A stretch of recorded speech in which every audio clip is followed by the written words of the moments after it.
What up, guys? This is episode 3 of the Gate Drop Pod Show. I am your host, Steven Christoff. Today's person we interview and get to know the behind the scenes and all the stories from is Ted Devol. He runs PRO Northwest MX Series as well as Devol Engineering. Stay tuned. Hear all the awesome things about what it's like to run a race series, how he got into racing, and how Devol started. Here it comes, episode 3, and it drops now.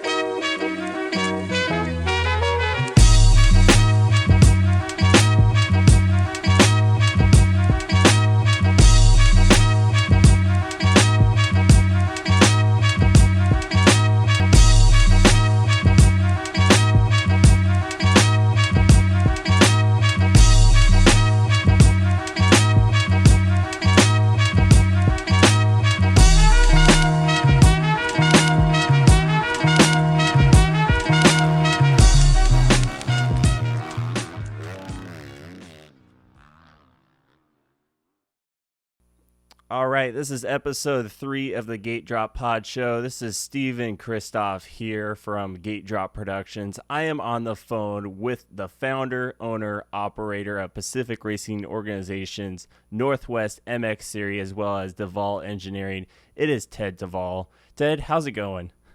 Howdy, Steven. Hey, we got a bunch of racing coming up soon. What we got going on, especially for the Northwest MX Series involving PRO? Man, we got 6 weekends, 12 races, and we're going to some freaking cool places. HRMC is always the best place to start because of weather. The only time we canceled there was 2 years ago, and the day we were supposed to have the race, it was 8 degrees. Yeah, So it was like looks like we're gonna, snow last time. yeah. So it looks like we're gonna have a good start because the weather's gonna be in the. I think yesterday it was supposed to be 59 over there, so that should melt a bunch of snow. So they got 2 weeks of pretty decent weather, so it's gonna come out really good because all that water will be in the ground. It'll be killer. And then March 27th to 28th, we're back at Horn, and then OPMC. April 17th and 18th, Airway May 15th and 16th, Washougal 5th and 6th of June, and the famous, notorious Fossil Bowl June 26th and 27th. That place is so cool. If you guys have never been there, you gotta go. The place is it's unbelievable.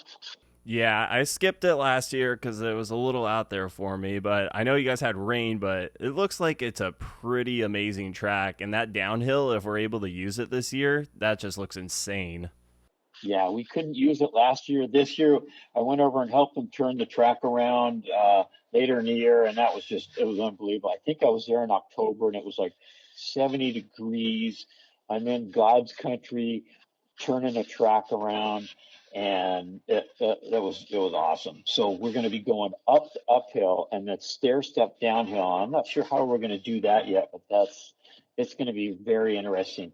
And the guys that get to go up the hill and down the hill are the top riders because it's a little too gnarly for regular guys. I'd say the downhill is as steep as the Washougal drop and 3 times the length. Jeez. Yeah, it's unbelievable. So before we jump into the 22nd season of PRO, how did you get into running a Northwest MX Series in the first place?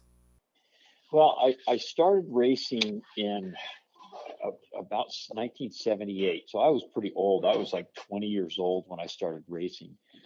And, I raced a lot. I enjoyed it. Kind of started a business, Devol Engineering, doing products, and just raced a ton.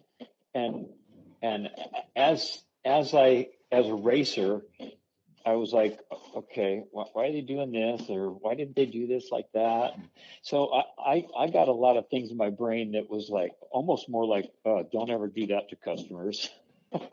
So we try and our motto is the rider comes first. PRO, where the rider comes first, and that's really how we do this. Most of my staff races, or they have family members that race, so they get it.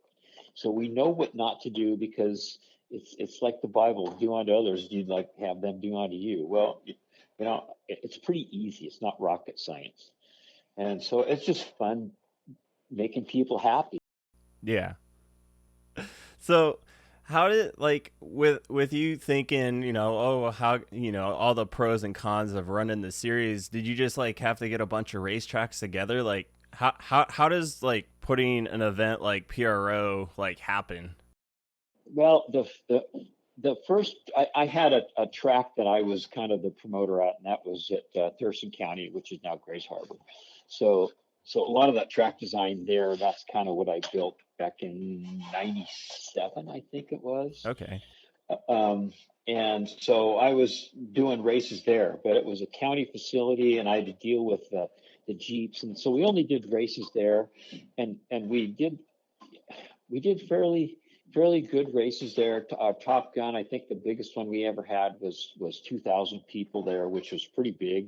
Yeah. And it just got too hard to deal with the Jeeps tearing up the track, because they let the Jeeps go out there, and the dirt down there. It's the main uh, ground down there is just rock. I mean, it's like 50% rock, and so there'd be a 6-inch layer of rock or gravel, or excuse me, dirt on top of the gravel, and so we were really, really careful on getting back there and covering up the rocks and those guys that tear it up. So finally, at some point, I was like, I'm done. Yeah, then we started doing going to other tracks, just getting contracts with them. Okay, we want to bring a race there, and it just grew from there. Okay. Yeah, I was always curious, like, he's with, PRO 22 years now of doing that, and then you have other race series and whatnot. It's, no one ever asks, like, how did it happen? Because, everyone just shows up and they see, like, the flyer on Facebook, or probably back in the old days before Facebook, like, what was your way of getting riders to know about the race series? What was your ways of communication? Back then it was posters, and we kind of didn't do posters for a few years, and we went back to it in 19. And I just like the posters because they're on people's walls. Garrett designs them, and they're just really well done. So we, today we do mostly internet stuff, but we're doing the poster again. We'll have a bunch. This year was just tough doing all the sponsors because everybody was so busy. Yeah. If people don't realize, this industry is just killing it this year because it represents freedom. Riding a dirt bike is freedom, and people are buying it by the millions. Oh yeah, it's the most escape of life, like racing and riding. Like me personally, when I get on a bike, like all the stuff in Yeah, the background like goes away, and yeah, you're just focused on hitting the jumps and hitting the corners just perfect. yeah. It's the best therapy you could ever have, I think. So with the first two rounds at Horn, how long have you guys been doing Horn Rapids as part of the PRO series? How did we what now? How'd you get into like going to Horn Rapids and making that kind of the establishing opening event? Yeah, it's because of weather. The weather over there is kind of incredible that time of year. It could be in the well in 8 degrees, or it could be 60. We've had a few races over there in March that were 65 plus, that were just unbelievable. So it's just the best place to start. And a lot of people are practicing over there during the winter because it's really the only place to go where it's dry. Okay, So it's just the perfect fit for us. sweet. Um, What do you love most about running a race series, such as as Pacific Racing Organization? What gets you excited for every season? Um, lately it's been all these little kids. It's just, seeing all these happy families, people run around with smiles on their face. But I'll tell you, recently, there's so many little kids now, and this year will be a record breaker for us for the 50 and 65 class because parents are getting their kids into it because they can't play any of the sports. So I think that's what it is. It's just the people in the sport are so good. They're such great Americans. It's just there's nothing. It's not like Little League. It's not like basketball or Boy Scouts. There's something about the people involved in the sport that are just, man, I just love them. Yeah, I mean that's what I love, especially like in the racing community. It's not weird for like, me being 26 and a photographer to be Yeah, cheering on a 5-year-old in the 50 class. Like it's normal for us versus like yeah, football, baseball, any of that. Like, you get the older people that are like cheering on these like random kids and you're getting the weird looks. In the moto community, it's not like that. It's like a whole giant family for us. yeah. It is. And if something happens or somebody breaks a bone or a part on a bike, there's always multiple people there to help them. That's the one thing that's pretty cool about the sport. And one of the examples I like to give about how good our people are is PIR. When we did races down there, it's a huge grass area. And I'd always stay, the next day to make sure everything's all finished up and good. So we had 500 people there at a couple of the events, and there was no garbage anywhere on the ground.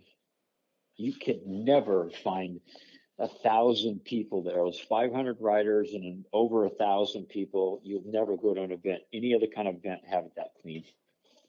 Yeah, I raced that PR event. I want to say it was what 2011 was I think maybe the last time. I was I on a Honda think so. 250 at that time, and the grass Yeah. track was so amazing. And plus, that was my advantage because I'm not much of a jumper or corner, but when it came to the grass track, it was all out. Is there any plans of trying to negotiate a way to get Thursday night back for a I, weekend I've been event?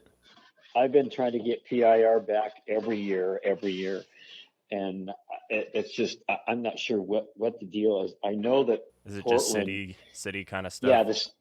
the city has this deal where they're trying to save the planet because they don't want you riding on the grass.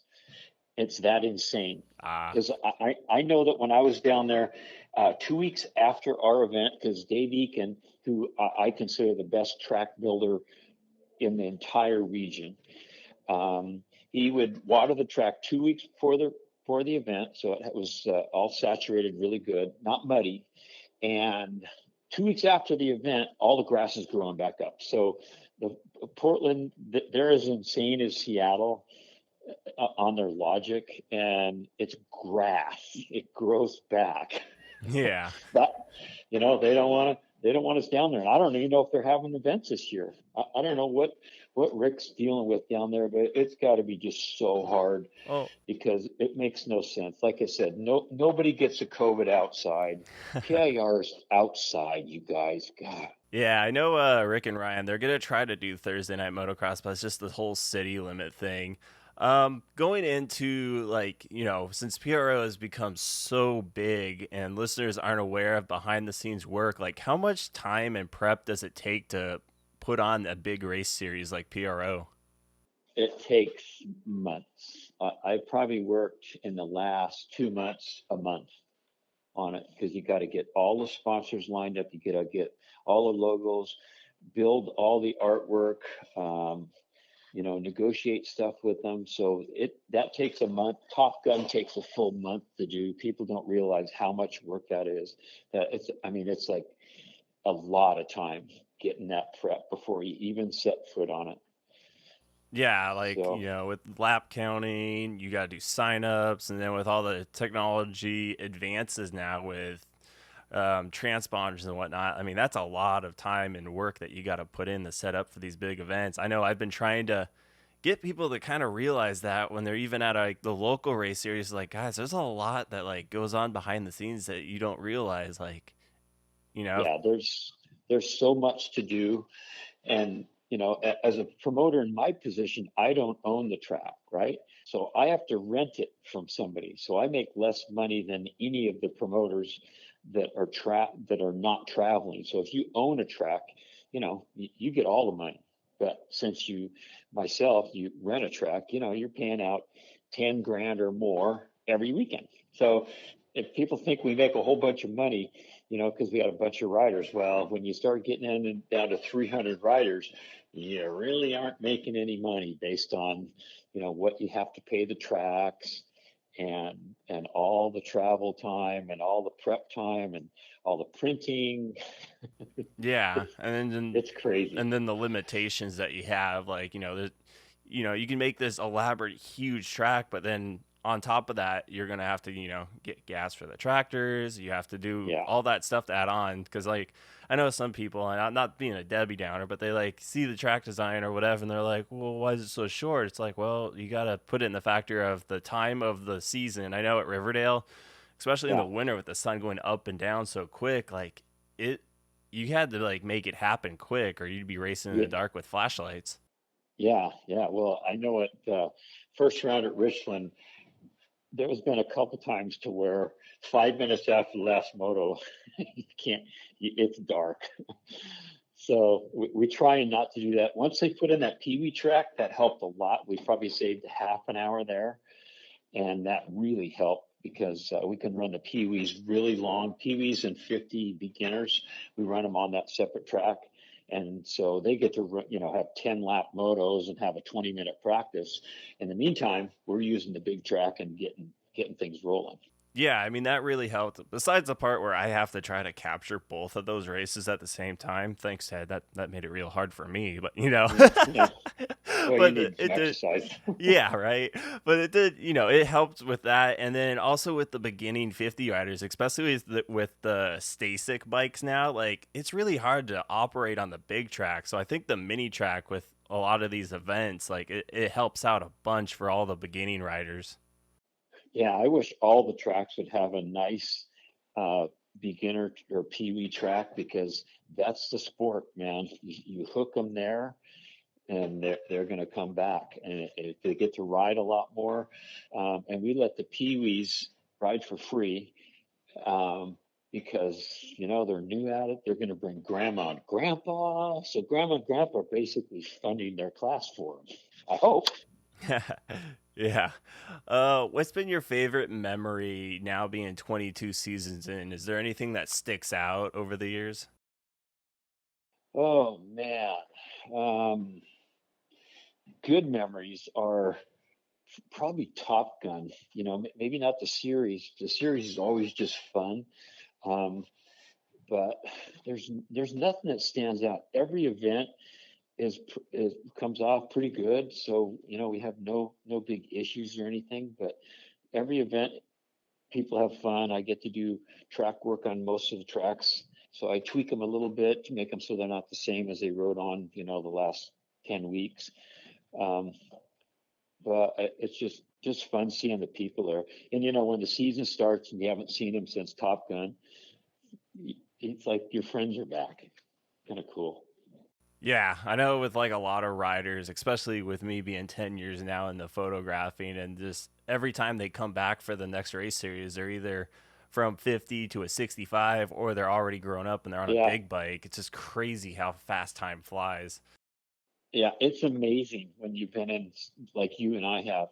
You watch these kids grow up. I mean, they're on 80s and all of a sudden they're a pro rider in less than 10 years. So that's probably one of the things that does stick in my mind is all these kids I've seen grow up and now have kids. It's pretty amazing when you think about it. Oh yeah, I mean just the second generation riders, because like back probably I don't know if he raced against Max Miller's dad, Mike. He used to race a lot, and now it's Max. You know, Yep. racing in with Levi Kitchen and Carson Brown, and just like every Yep. single rider now in the pro class had a dad that still either actively rides or was the stepping stone for them. Yep. Yep. And that's kind of how it is. It's pretty cool. So with Top Gun, how did you get the idea of doing a three moto format? Like, how did that event get started? Well, there was something called the Dealers Challenge that was up here, and it had run for a long time. And they always ran it in, when did they run it? It was always April, I think. And it was just horrible, muddy. I remember they had one at Stratoline at 1 year, and I didn't go because I knew how bad it tore the bikes up. And I went down there on the way to the ocean, just stop by and check it out. And there was two 500 stuck in ruts. They couldn't get them out. So I was like, yeah, good call, Ted. But it was always just a miserable event. So I thought, you know what? And they didn't do as good a job as they did originally. They got tired and just weren't putting the effort out. So I thought, you know what? I'll run something later in the year when the weather's good, and it immediately kicked off well. I mean, it was people liked it, and I just listened to riders and what they wanted. And if we did it 3 days, would they go? And everybody's game for it. Because the way I look at it, when I was younger and you tried to go camping on Labor Day weekend, there was no camping spots anywhere. You couldn't go to the ocean and find a camping spot. So I figured, hey, you go to the motocross track, there's all kinds of camping spots. Everybody will come, right? And they did. Yeah. Where was the first Top Gun held at? Was it Washougal, or did you have something before No, that? Strataline. Okay. Yeah, because I know it's bounced a couple places here and there, and then Washougal seems to be kind of the staple right now for Top Gun. Yeah, Washougal's just such a good place, and Ryan's been really good to deal with. His crew is really good. I push him sometimes too much, but man, I want it perfect. So I might piss off some of the work crew for not being there where they should be, but that's just me. I want it perfect. So they do a really good job. Mike does a great job on discing it, and they've improved that. I've been trying to get him to. I got an idea that would make it disc a lot faster without a disc. I got to keep pushing to get him to try it because I think that would help them a lot. But Washoe was just so fun because of where it is. Yeah, and especially the last at least 2 years. I know prior as well, but like huge names have been popping out. Like Vicky Golden's Yeah, been coming out. You have Fast yeah, Freddie Norin, who does Monster Energy Supercross and Nationals, coming out. I mean, it seems yeah. to be like the all-time event where you're getting so many riders, like from pro to beginner level, and the turnouts just are huge. Yeah, 1,200, over 1,200 last year. And I'm almost considering limiting once the classes are full, they're closed. I might do that. I might even have it to where we can have, a few more people on the line because by the end of the weekend, you lose two or three guys a class from bike breaking and stuff. Then at the end of the weekend, gate would be full. But, I'm thinking of doing that, maybe having it so where you fill the class up. Hey, that's it. Maybe have a full class at 45 Yeah. and then keep that because if you have to run qualifiers, you just added a bunch of time. It's confusing for some people, and there's enough other classes guys could get in, with a bike. So I don't think that'll be a big deal. But I think having too many riders can detune an event. So Yeah. What was it like when Brian Barnes was around to work with Brian as your announcer for the last couple seasons until Justin and then Tripp has now taken over? What was it like to work with Brian Barnes? Brian is just he is the man. That's all I can say is he has had insight. So during events, he could see something that needed to be, addressed, or he could manage stuff that a regular announcer couldn't do.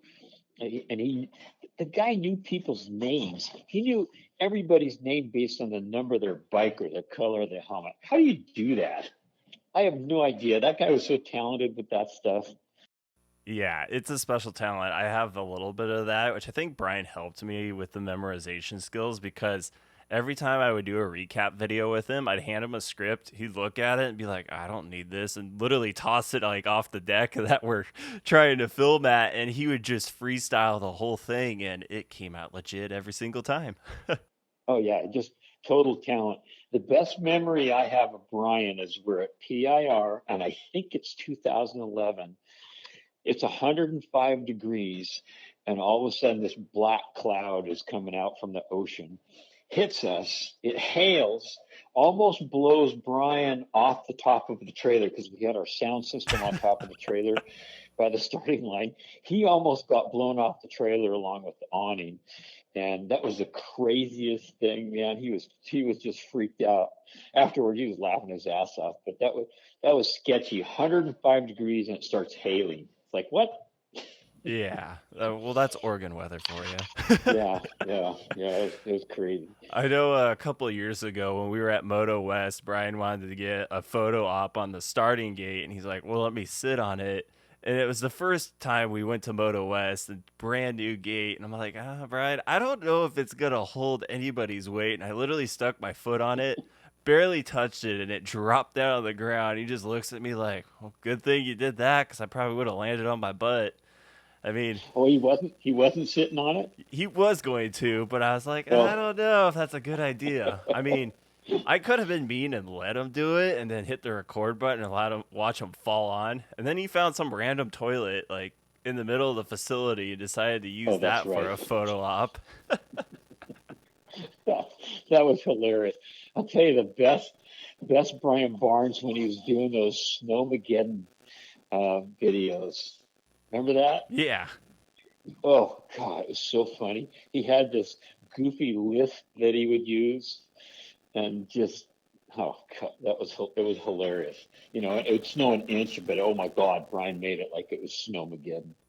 We've touched on a lot of the PRO series and whatnot. You specifically, like, how did you get into motorcycle racing as a rider, and now just sitting back and watching everyone else do it? Well, when I was a kid, I had a YG80, and that's a Yamaha. It almost looks like a Trail 90, but wasn't step through. So my uncle gave that to me, and I kind of made parts for it and did a bunch of stuff. And then got in high school and made air shocks for a 125 Suzuki, and just got into it in that direction. And then started racing. First race I ever raced was at Jolly Rogers, and that was a pretty rocky, hilly track. And then I raced SIR a bunch, and same thing, rocky. So I'm one of those guys that hates rocky tracks, and so I avoid them. We had a few rocky tracks in our race series. It's just so brutal on the bikes, and you can't build anything and have it stay. Um, so that's kind of where I got into it, and I started making guards because it was so rocky. We made disc guards, and I'm going to give a shout out to John Pike's dad because he's the first guy who built an aluminum disc guard and welded it.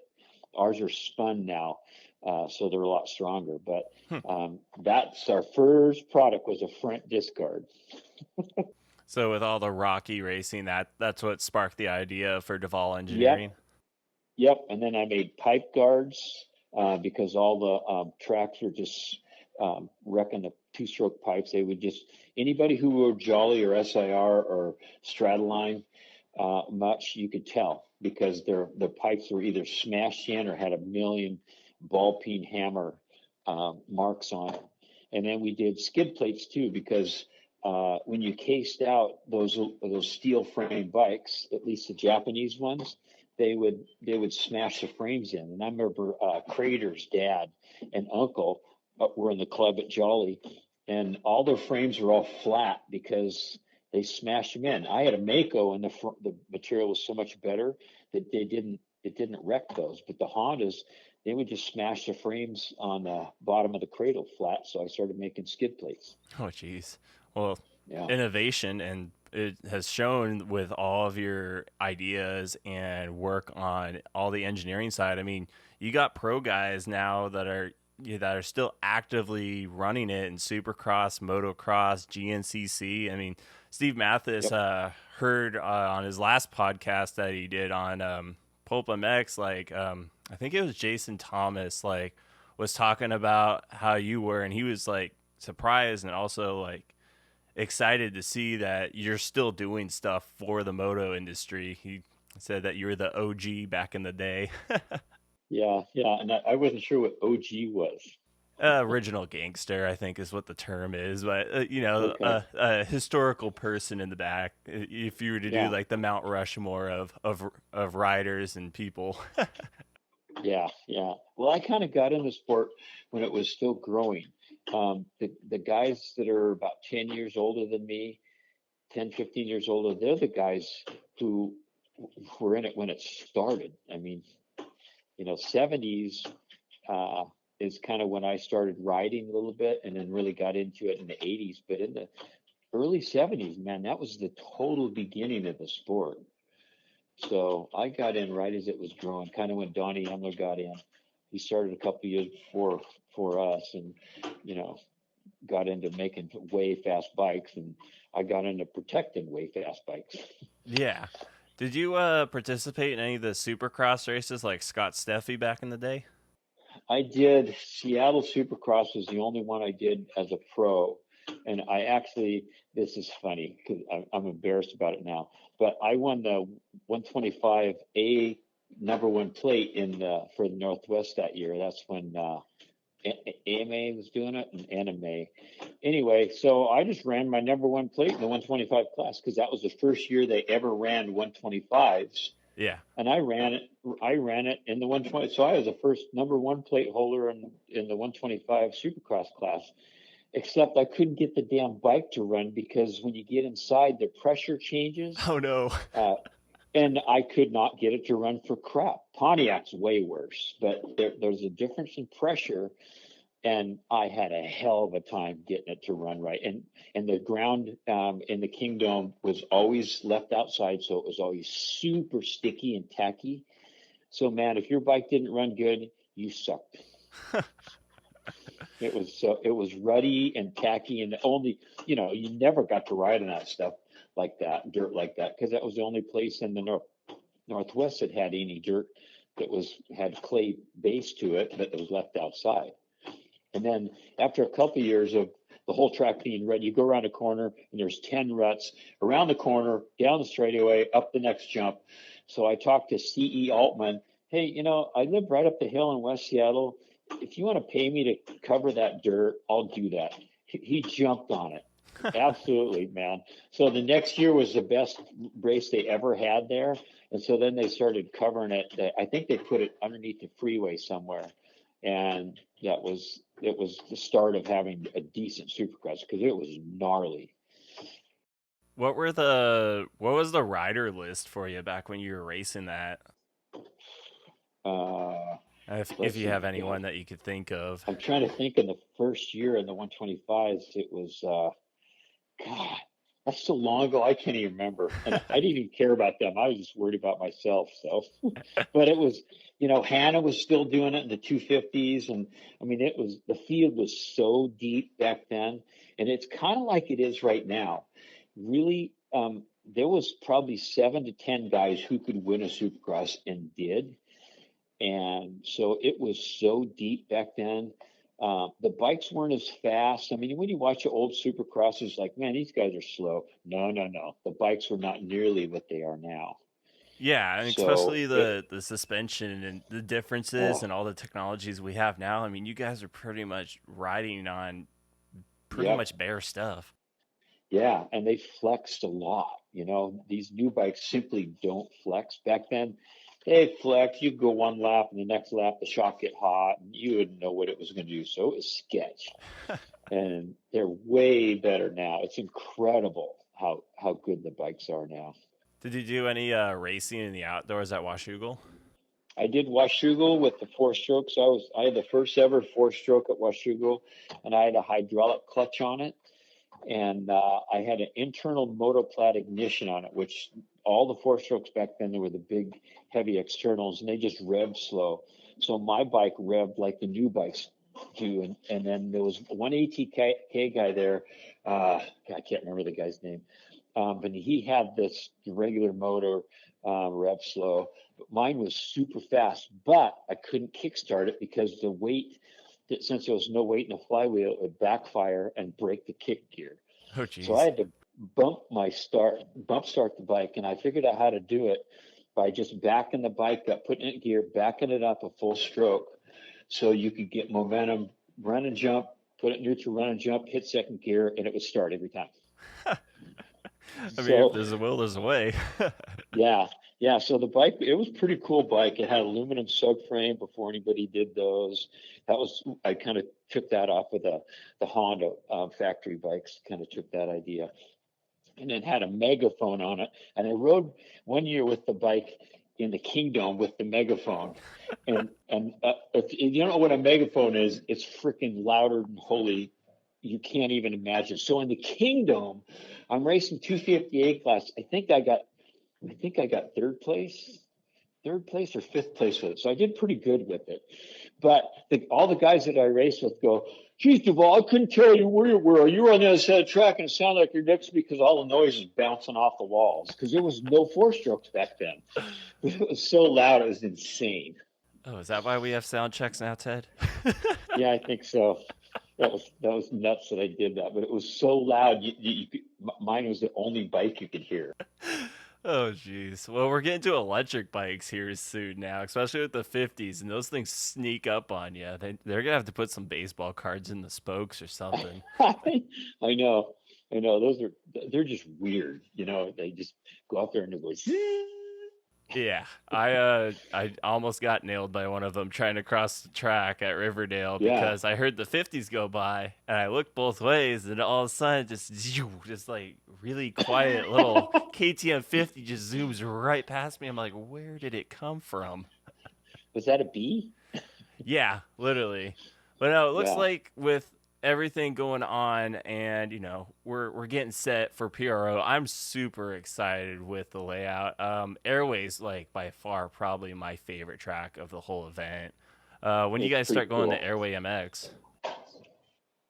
Yeah, that one is May 15th and 16th. Yeah, May 15th and 16th. So weather's always pretty good then. I don't think we had one day where it was muddy of all the times we've been there. So that's a perfect time of year for that place. And then Port Angeles, people think April, it's pretty gnarly. Nope, Port Angeles and where that track is gets less rain than almost anywhere in the state except for like Richland. So it's pretty cool. It has that rain shadow from that mountain. So April's good for OPMC at Port Angeles. Yeah. With Washougal being on the schedule, is that the first time ever for the PRO series and a regular besides Top Gun? No, we've ran it years ago. And Ryan just has so much stuff going in June. And so this year he decided to give us a shot. We'll hopefully make him a bunch of money and we'll make some money and have 600 people there. Sweet. Well, I'm definitely excited for this series. I know a lot of people have been already hitting me up and hitting the page up like, let's go. Signups are open. I'm expecting huge turnouts. And what do you look forward for the 2021 season as the last question? Well, I hope we have as good a season as last year or better because last year was really good. The turnout stayed pretty good at all the venues. But we've had so many calls from 50 and 65 parents who series. It's going to be huge in those two classes, six classes if you count all of them, because there are so many new kids on bikes and that's. You brought up the electric bikes. We need to figure out how we're gonna plug those guys in because they're so fast that I'm not sure how to do it or if I have a separate class or what. But well, I know with Riverdale and Woodland, what they've been doing, they've just been having them in the standard 50 class, and it doesn't seem to be an issue at the moment because the riders that are on the electric bikes, they're not at the top at the moment. So, I mean, that might be a later discussion question with that, but it seems to be pretty fair at the moment with it. The Stasic bikes, I know a couple tracks have tried to do the Stasics with the 50 class. That, in my opinion, is a little sketchy. It's cool that they're out there, but I'm like, it's not a full dirt bike yet. That's a bicycle, the way I look at it. I mean, we might do some Stasic halftime things, for the kids that are there, because most of them are really young. In fact, I had a mom call me today. Her kid's 3 years old on a Cobra. Yeah, they're starting even younger and younger. Like I started at 5, and a couple of people already have my kid was like 3, and Max Miller, when I was interviewing him, he's like, yeah, I started at 4 and I actually stole my big Wow. brother's 50 on their farm and then ditched it in the field before his dad came back. It's crazy how much love, and once you get one taste of it, you're hooked. Yeah. Yeah, that's what I'm hoping. So it's going to be a 50-65 flood, I think. So we'll have some full gates in those, which would be great. Well, sweet. I am looking forward to it. Hey, Ted, thanks for taking the time for everything on the podcast, and I'm excited. I will see you at March 6th and 7th at Horn Rapids. Thanks, man. Can't wait to see your pictures. I love them. Heck yeah. This is Stephen Christoph signing out. Right on. See you, Steven. Thanks, guys, for listening to the first ever Gate Drop Pro podcast. We're going to be doing more of these podcasts and talking to tons of legends and racers in the Northwest. I have a large list of riders that I'm going to talk to, get to know their story, privateer life, factory life. Stay tuned. Make sure to click and subscribe to Gate Drop Productions on YouTube and everywhere else, at Gate Drop Pro on Instagram, Gate Drop Productions on Facebook, and www.gatedropproductions.com.